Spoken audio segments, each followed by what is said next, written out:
Our friends on the road have been using them for years, but it's only more recently that the awareness has grown on the off-road scene. But what exactly are power meters and why would you use them? Well, today I'm going to talk you through these brand new Garmin XC power meter pedals. I'm going to go for a blast, see what numbers I can put out, but also see if I can use them to improve my fitness.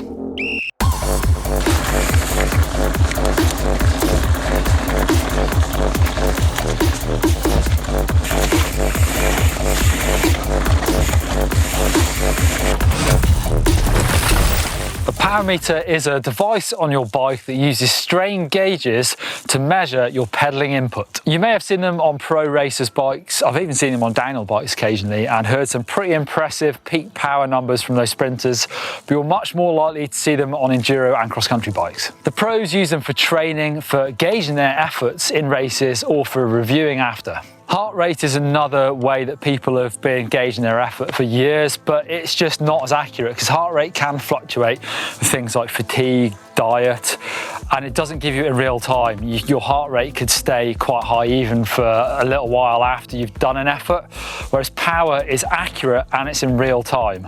And now power meters have become much more affordable and easy to fit, so they're not just for pro racers anymore. Normal everyday mountain bikers like myself can delve into their riding data. There are a few different types of power meter you can fit to your mountain bike. I'm using the Garmin Rally Vector pedals because they're brand new, but you can get things like cranks, chainring spiders, or even hubs. But the great thing about pedals is they're really easy to fit and easily swappable between bikes. These Garmin Rally XC pedals are compatible with Shimano cleats and are available as the XC200 at the top end or the single sensor, more affordable XC100 version. The XC200 gives you the same power meter, but also a dual sensor, which gives you left and right power and where you're producing it. They know if you're sat down, stood up, your cadence, if your cleats are set right, so much detail in the cycling dynamics. ANT Plus connectivity works seamlessly with your head unit and Garmin Connect for data analysis and settings, but also your watch or third-party platforms like Strava, Training Peaks, and indoor training apps like Zwift. You can even buy a conversion kit so you can put a road pedal chassis onto the clever gubbins inside the axle and have an easily swappable power meter setup for different bikes. Super easy to set up, just install them on your bike, spin them around just to wake up the batteries in there. And then up to my head unit, I am going to add a sensor. You'll find them because they're ANT Plus. And then the first thing I need to do is just to calibrate them because of temperature changes, make sure they're super accurate. And then you just need to look into how you're going to display it on your head unit. Because it's completely instantaneous, you'll see that number jumping around quite a lot, just depending on your effort to the pedal. So it's much more usable if you have an average of, let's say, 3 or 5 seconds up there. The first thing that I think is just all too tempting to do is to jump on the bike and set off maximum power and see what numbers you can get. And I guess why not? It's probably something worthwhile to take a look at so you know your numbers now, so that after you've done your brand new ultimate data-driven training plan, you can see if you've improved. But actually probably more useful is to find out your base level of fitness. And actually the best way of doing that is an FTP test, or functional threshold power test. When I used to train hard back in my pro race days using power, I would actually use them quite casually sometimes, but when I'd go for my regular rides, which is often a 2-hour cross-country ride, I'd go hard and I would have a look at my heart rate, so my average heart rate, max heart rate, and same with power, average and max. And that would give me a good picture of how hard I went, but also I'd like to see those numbers, or my power numbers particularly, improving over the winter. So as I was getting nearer to race time, my heart rates were staying about the same, so I was trying about the same effort, but my power levels were increasing. The FTP test will tell you what power you can sustain for an hour, and it's a really good test of your fitness levels, and one that's pretty much standard across cycling.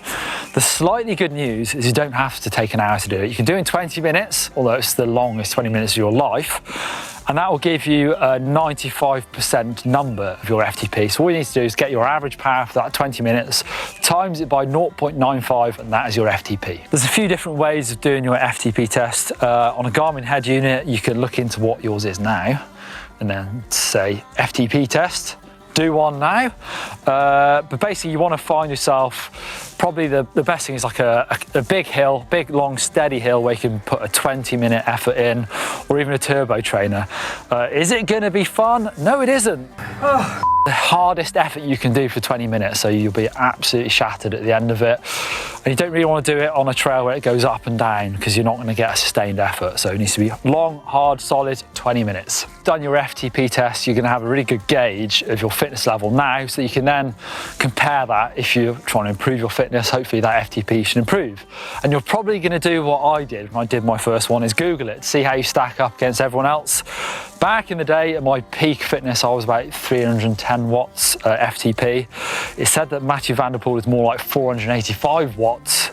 And in that video we did with Nino Schurter, he did 6 5-minute efforts at his VO2 max level, which is slightly higher than FTP, but his was about 450 watts then as well. So super high. I dread to think what mine is now, but I'm going to find out actually in this video. But don't forget that really the big number you're looking for, if you're going to compare yourself to anyone else, is your power to weight, so watts per kilo. And the magic number that is said to be good enough to win a Tour de France is around 6 watts per kilo. So don't forget that big people are likely to have bigger power, but it's all about power to weight. There's a few different ways of working with training zones, and I've always used the 7 zones. Going up in power, they describe the intensity of the work. You can see if you're pedaling hard enough, if it's sustainable, or so you don't go too hard on bigger rides. Zone 1 is active recovery. Zone 2, endurance. Zone 3, tempo. Zone 4, lactate threshold. Zone 5, VO2 max. Zone 6, anaerobic capacity. And then Zone 7, neuromuscular power. Well worth a bit of extra reading if you do have a power meter. Once you've got your FTP number, you can plug it into your head unit, and that's going to then work out your zones for you. And then that's the really valuable thing for using that for your training. There's loads of different resources online if you really want to look into this, but some good examples of that are maybe if you're trying to improve your aerobic fitness, so your diesel motor, then you're going to want to stick in those lower zones for a long amount of time. So maybe zone 2 for just a long steady ride, that's really going to improve your aerobic fitness. Or there's things like sweet spot training, which is aiming for sort of zones 3 or 4, so not crazy effort, but trying to stick in those power zones is really good bang for buck for trying to improve your FTP. So there's loads of resources online if you want to get into the details of training with power, but that's when I will use that average power number on my computer. And like I say, for those aerobic training things, I'll look at my ride and just see maximum amount of time I can spend in that zone 2. Once you've had a bit of time training with your new power meter and checking out your data, you're probably going to want to do regular FTP tests out of curiosity as much as anything, see if what you've been doing has been improving your fitness. You can keep track of it basically. Like I said, it's been a couple of years since I've done an FTP test, so it's probably time that I do one to give me a new number for probably the least fit I've ever been, but I mean, at least it's going to give me something to try and improve, and that's what I'm going to do. Hopefully, check back with you guys in summertime and give you something that's slightly more impressive. So, right, let's do this.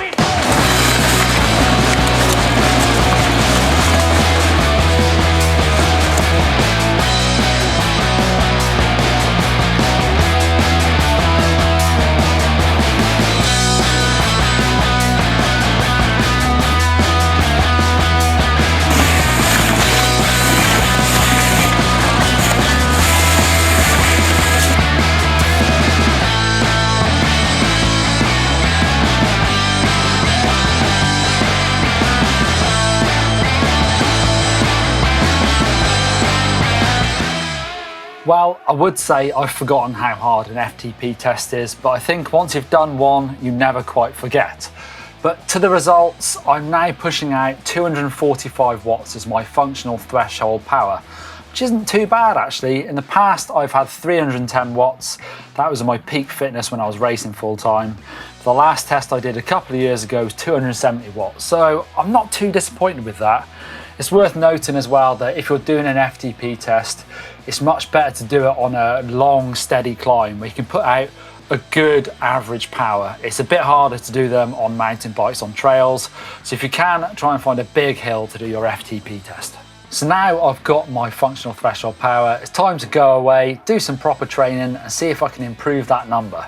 Well, fingers crossed anyway. Let me know what you think of the video down below and if you're interested in training with power.